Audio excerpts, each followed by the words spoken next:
कांग्रेस और भाजपा दोनों एक ही है, समझिए बात। हाँ। एगो है ना कि एगो सीधे काट देता है, एगो मतलब कि सिरिंज से खून निकालता है। तो जो कांग्रेस थी सिरिंज से खून निकालती थी, लेकिन भाजपा सरकार सीधे काट कर खून निकाल रही है, बस यही फर्क। वो दलित हितैषी साबित कर रहे हैं, और जब वो सारी शक्ति उस राष्ट्रपति के हाथ में निहित हो जाती है, तो फिर जो है नए संसद भवन में उद्घाटन में जो है उसी दलित राष्ट्रपति को नहीं बुलाते हैं। तो ये बताइए कि सबसे बड़ा अपमान है कि नहीं है? इससे बड़ा कोई तो अपमान हो ही नहीं सकता है। ये न सिर्फ दलित राष्ट्रपति का अपमान है, बल्कि पूरे भारतीय संविधान का अपमान है। और इससे बड़ा कहती है कि 90% जो है महिलाओं के, दलित महिलाओं पर अत्याचार होता है, शोषण होता है। तो सोचिए कि भाजपा की सरकार में दलित महिलाओं का कितना सम्मान होता होगा। रहा बात कि दलित राष्ट्रपति, चाहे रामनाथ कोविंद हो और चाहे द्रौपदी मुर्मू जी हों, इनको नहीं बोला जाता संसद भवन के उद्घाटन में। इससे बड़ा कोई राष्ट्र के लिए दुर्भाग्य की बात नहीं हो सकता। क्योंकि अगर देश का कोई महामहिम है, भारत की बात कर ले, तो राष्ट्रपति होता है। संसद।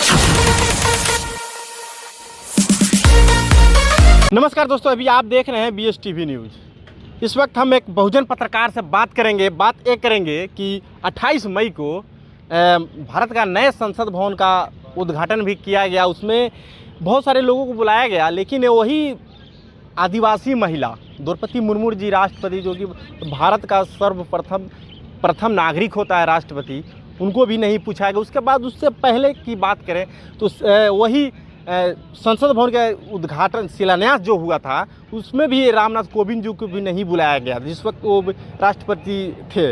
इसी में हम बात करेंगे। बहुजन पत्रकार है मेरे साथ बसंत जी, इनसे जो कि जनतंत्र खबर चलाते, बात करेंगे। BSTV न्यूज़ में आपका स्वागत है। बहुत बहुत धन्यवाद बबलू जी। क्या कहिएगा, जो 28 मई को नए संसद भवन का एक बहुत ही धूमधाम से उद्घाटन किया गया, उसमें बहुत सारे लोगों को तो बुलाया गया, लेकिन वही भारत के प्रथम नागरिक, सर्वप्रथम एक श्रेष्ठ व्यक्ति द्रौपदी मुर्मू जी को भी दरकिनार कर दिया जाता है। आखिर क्यों, क्या कहिएगा इसमें? देखिए, भाजपा की सरकार जब से बनी है 2014 से, NCRB का डाटा कहता है कि सबसे ज़्यादा अत्याचार जो है दलितों का 2014 के बाद जो सरकार बनी है उसमें हुआ है। तो इससे अंदाज़ा लगा लीजिए कि NCRB की जब ये रिपोर्ट कहती है कि 90% जो है महिलाओं के, दलित महिलाओं पर अत्याचार होता है, शोषण होता है, तो सोचिए कि भाजपा की सरकार में दलित महिलाओं का कितना सम्मान होता होगा। रहा बात कि दलित राष्ट्रपति, चाहे रामनाथ कोविंद हो और चाहे द्रौपदी मुर्मू जी हों, इनको नहीं बोला जाता संसद भवन के उद्घाटन में। इससे बड़ा कोई राष्ट्र के लिए दुर्भाग्य की बात नहीं हो सकता। क्योंकि अगर देश का कोई महामहिम है, भारत की बात कर ले, तो राष्ट्रपति होता है। संसद भवन की जो नैतिक शक्तियां हैं वो राष्ट्रपति के ही हाथों में निहित होती हैं। लेकिन जिसके हाथ में शक्ति निहित है, जब उसी नए संसद भवन का उद्घाटन होता है तो इसमें उसको नहीं बुलाना, कहीं ना कहीं ये सिर्फ दलित राष्ट्रपति का अपमान नहीं है, बल्कि बाबा साहब जो संविधान बनाए थे और जो भारत का सपना देखे थे, उनका भी बहुत बड़ा अपमान है। क्योंकि बाबा साहब सोचे भी नहीं होंगे कि जो नया संसद भवन बनेगा कभी भविष्य में, उसमें जो है दलित, जो इस देश का मूल निवासी है, वो भी राष्ट्रपति जो पद पर हो, उसे नहीं बुलाया जाएगा। ये काफ़ी गहन और सोचने की बात है। तो इससे अंदाज़ा लगा लीजिए कि किस तरीके से जो भाजपा की सरकार हो वो दलित विरोधी नहीं बल्कि दलित महा विरोधी है, समझ। लेकिन आप कह रहे हैं भाजपा दलित विरोधी है, लेकिन वही भाजपा लगातार 2 बार दलित एक पुरुष और एक महिला को राष्ट्रपति बनाती है। उसके बाद आज़ादी के 76 वर्ष में टोटल 3 बार ही दलित राष्ट्रपति बने हैं। लेकिन वही आप कह रहे हैं कि भाजपा महिला के लिए भी हानिकारक है, दलितों के लिए हानिकारक है, लेकिन वही भाजपा कहती है कि नहीं, हम सशक्त महिला की बात करते हैं, दलितों की बात करते हैं।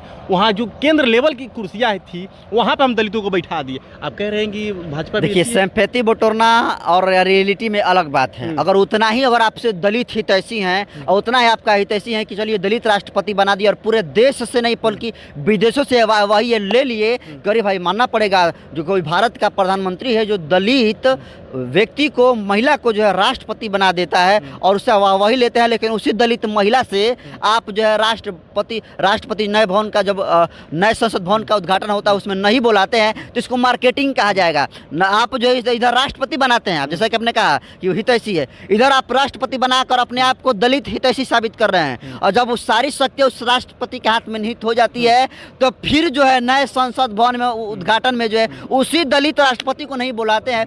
तो ये बताइए बताइए कि सबसे बड़ा अपमान है कि नहीं है? इससे बड़ा कोई तो अपमान हो ही नहीं सकता है। ये न सिर्फ दलित राष्ट्रपति का अपमान है बल्कि पूरे भारतीय संविधान का अपमान है, और इससे बड़ा अपमान नहीं हो सकता। लेकिन वही नए संसद भवन का जो जब उद्घाटन हुआ तो कुछ दिन पहले 14 अप्रैल डॉक्टर भीमराव अम्बेडकर जी की जयंती बीता, लेकिन वहाँ उस दिन उस महापुरुषों के नाम पर जो कि संविधान के रचयिता हैं डॉक्टर भीमराव अम्बेडकर जी, उनके जन्म उत्सव पर नहीं उद्घाटन किया गया नए संसद भवन का, लेकिन वही सावरकर के जन्मदिन के दिन पे ही यानी 28 मई को ही उद्घाटन किया गया। इस पर क्या आपका पहलू रहेगा? देखिए, भाजपा की सरकार टोटली कहूँ एक शब्द में तो मनुवादी सरकार है। जितने सारे मनुस्मृति में जो लाइनें लिखी हैं उसी पर ये आरएसएस और मनुस्मृति के विचारधारा पर भाजपा की सरकार चल रही है। और मनुस्मृति में साफ तौर पर लिखा गया था कि दलितों को, अति पिछड़ों को, शूद्रों को, अछूतों को धन रखने का अधिकार नहीं था। यहाँ तक था कि दलित महिला अपना स्तन रखती थी तो उसका भी टैक्स देना पड़ता था।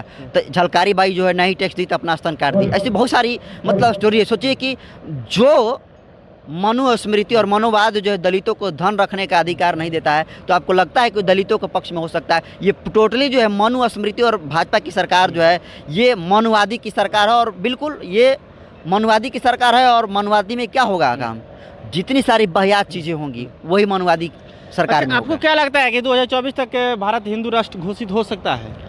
हिंदू राष्ट्र का पोछड़ा घोषित नहीं होगा, समझ। लेकिन वही एक हिंदू जो कि हिंदू धर्म के कहा जाए, वही सेंगोल का एक जो अशोक का जो चिन्ह होता है, अशोक स्तंभ का, उस चिन्ह को हटा दिया गया है। और वही स्पीकर जो बैठेंगे उनके बगल में सेंगोल यानी राजदंड का एक चिन्ह का सिंबल लगाया गया। बिल्कुल, राजदंड सेंगोल जो है राजदंड का एक प्रतीक है। और जो पहले अफसाई दिखाई जाती थी, पहले जो राजा होते थे ये सेंगोल लगाते थे अपने महलों में, और उसी से जो है उसी पर हाथ रख कर ऐलान सुनाते थे, फरमान। तो कहीं ना कहीं नए संसद भवन के उद्घाटन के साथ सेंगोल लगाना ये बात का घोतक, और ये पहले ही महसूस कर रहा है कि नहीं, अब जो है 2024 में भाजपा की सरकार आई तो अब जो है उसके बाद कोई चुनावे नहीं होगा। कोई एकदम निश्चित तौर पर संविधान को खारिज कर देंगे। कोई चुनावे नहीं होगा और चलेगी कोई शासन प्रशासन तो तानाशाही की चलेगी। फिर रजवाड़ा वाला आएगा। अगर रजवाड़ा वाला नहीं आता तो फिर सेंगोल लगाने की क्या जरूरत है? सेंगोल की क्या मतलब है? अशोक स्तंभ को खत्म करके बैल लगा दिया, बताइए। उसकी प्रतिमा को खत्म करके, अशोक चक्र की प्रतिमा को खत्म करके सेंगोल लगा रहा है। तो कहीं ना कहीं जितना टोटली असंवैधानिक जो वर्क है भाजपा की सरकार में हो रहा है। क्या कुछ लोग तो कह रहे हैं कि उस वक्त जब कांग्रेस अपने वर्चस्व में हुआ करती थी वो भी किसी का बात नहीं सुना करती थी, जिस तरह भाजपा आज नहीं सुना। कांग्रेस और भाजपा दोनों एक ही है, समझिए बात। एगो है ना कि एगो सीधे काट देता है, एगो मतलब कि सिरिंज से खून निकालता है। तो जो कांग्रेस थी सिरिंज से खून निकालती थी, लेकिन भाजपा सरकार सीधे काट कर खून निकाल रही है। बस यही फर्क है। चलिए, और कांग्रेस दोनों एक ही है। चलिए, बहुत बढ़िया थे बसंत जी जो कि बहुजन पत्रकार हैं, और इनका ओपिनियन था कि भाजपा अब 2024 में आती है तो उसके बाद चुनाव होने वाला नहीं है, क्योंकि भाजपा अपना मनमानी तो कर रही है। उसके बाद अब देखिए 2024 में क्या होता है। आप देख रहे थे BSTV न्यूज़, तब तक के लिए।